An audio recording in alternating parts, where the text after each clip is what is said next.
ครับกับเรียนท่านประธานสภาผู้แทนราษฎรที่เคารพ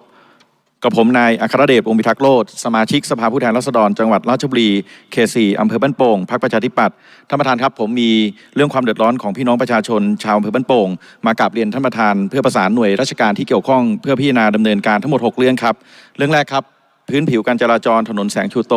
ตั้งแต่ช่วงเทศบาลเมืองท่าผาถึงหน้าโรงเรียนธีรศาสตร์ชำรุดเสียหายขอให้กรมทางหลวงกระทรวงคมนาคมพิจารณาดำเนินการแก้ไขครับเรื่องที่2ครับได้รับการร้องเรียนจากครูอาจารย์นะครับว่าขอไฟสัญญาณเพื่อชะลอความเร็วรถหน้าโรงเรียนธีรศาสตร์ตำบลท่าผา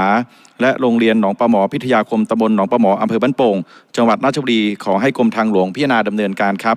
เรื่องที่3ครับถนนตำบลปากแรดหมู่16ซอย1เชื่อมต่อตำบลหนองกบชำรุดเสียหายถนนได้ถ่ายโอนให้ท้องถิ่นแล้วจึงขอให้กรมส่งเสริมการปกครองส่วนท้องถิ่นกระทรวงมหาดไทยพิจารณาดำเนินการครับเรื่องที่4ครับถนนเลียบทางรถไฟตำบลนครชุมระหว่างวัดตาผาถึงวัดใหญ่นครชุม